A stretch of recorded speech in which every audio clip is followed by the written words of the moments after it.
Invité ce soir dans le studio de Radio Val d'Isère, quelqu'un que l'on connaît bien, que l'on reçoit d'une manière régulière ici dans notre studio ou parfois ailleurs, mais toujours à Val d'Isère, c'est Gaspard Huliel. Bonsoir Gaspard. Bonsoir. Ravi de te retrouver ici à Val d'Isère. Ta fidélité prouve que tu aimes la station. Effectivement, je suis là tous les ans, depuis maintenant quelques années. Et voilà, c'est ma petite semaine de ski de janvier.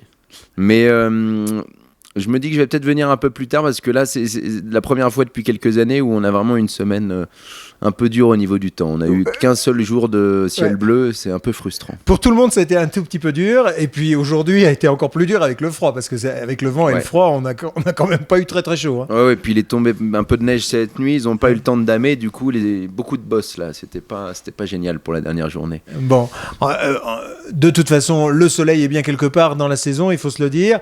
Bon, coup de malchance, c'était pas cette semaine. Peut-être que les semaines à venir auront du beau temps, mais quoi qu'il en soit, toujours le même plaisir que de venir ici à Val d'Isère. Oui, c'est un vrai plaisir. Et puis j'aime bien cette idée de fidélité, de revenir dans la même station. On a ses habitudes, on a ses connaissances, c'est sympa. Vraiment, chaque année, c'est un vrai plaisir de revenir. Ouais. Comment t'as connu Val d'Isère ? Il n'y a pas si longtemps en fait. Non, je dirais que c'était en 2005. J'étais venu à l'époque, si je me souviens bien, c'était un événement qui était organisé, une sorte de trophée de cartes sur glace, et on était logés, c'était un truc en partenariat avec le Club Med, je crois, il y avait des gens de la télévision, du cinéma, je sais plus quand c'était exactement, et c'est là où j'ai découvert Val d'Isère, et je suis revenu l'année d'après, de mon plein gré pour les vacances, et puis après, j'ai des amis de Paris qui, en fait, eux, viennent depuis plus de 10 ans chaque année, que j'ai rencontrés quelques temps après, et qui m'ont proposé de venir avec eux, et depuis, je viens tous les ans, la même bande. Oui, c'est ce que j'allais dire, c'est toujours la même bande de copains. Bande, voilà. Comment on occupe son emploi du temps avec la même bande ? Qu'est-ce que tu fais de toute une semaine ici, en dehors du ski, évidemment ? On skie, le soir, on sort, on va au resto, y a de quoi faire ici. Et c'est ça qui est agréable, c'est que ça reste une station vraiment sportive. Mais en même temps, il y a quand même des boîtes de nuit, des bars, des restaurants. Mais bon, ça reste quand même une ambiance sportive, c'est ça que j'aime. Il t'arrive de rentrer tard ? Il m'arrive de rentrer tard, oui. D'accord, oui, ok. Oui. Donc la fête aussi. La fête aussi, évidemment.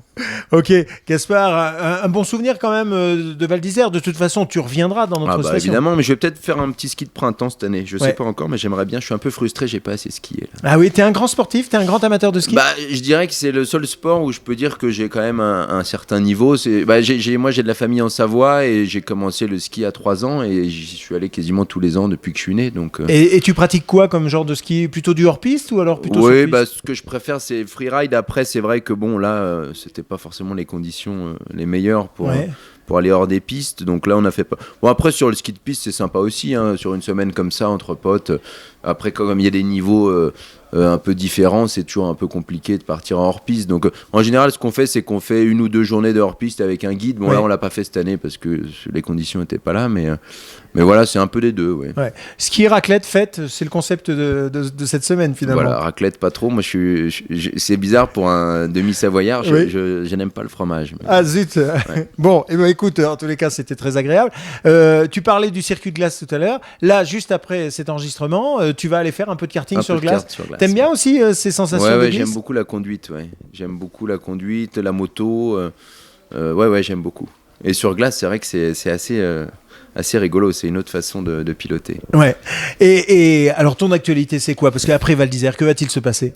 Là, je viens de terminer un gros tournage, donc c'était un repos bien mérité. J'ai terminé il y a à peine un mois. C'est un biopic sur Yves Saint-Laurent. Donc là, il y en a un qui vient de sortir, qui a été réalisé par Jalil Lespert avec Pierre Ninet dans le rôle principal. Et le nôtre vient de se terminer. Il est en montage. Vraisemblablement, il sortirait vers octobre. Voilà, donc on va tenter quelques festivals avant.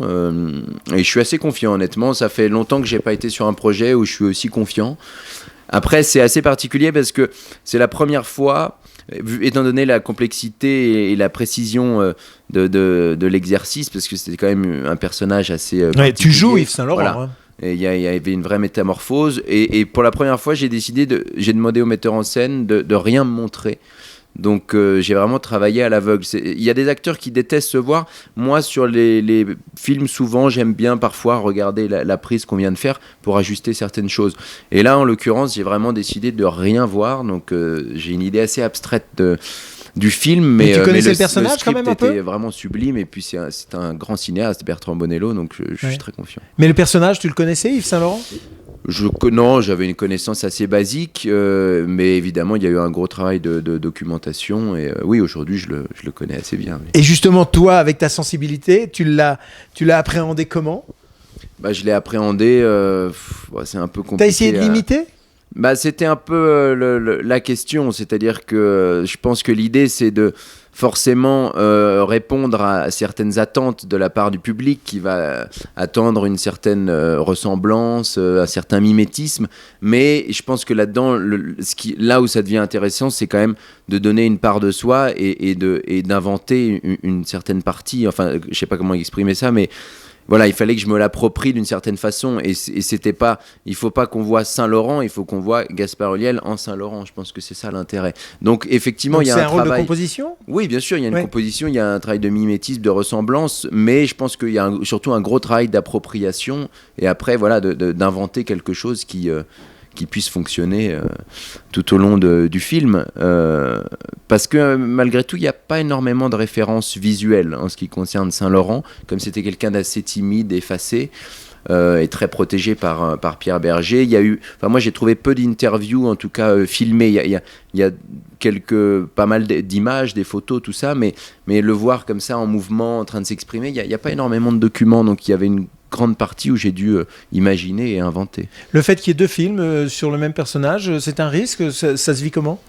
C'est toujours dommage, je dirais. C'est sûr que c'est mieux quand il n'y a qu'un seul film. Ça facilite le financement et puis on est plus confiant lors de la sortie. Après, là, ça se passe plutôt bien. Je pense qu'il y a la place pour les 2 projets, surtout qu'on a 2 axes totalement différents. Le film qui vient de sortir, je dirais, est beaucoup plus classique. Voilà, c'est un vrai biopic comme on l'entend dans le sens classique où on raconte.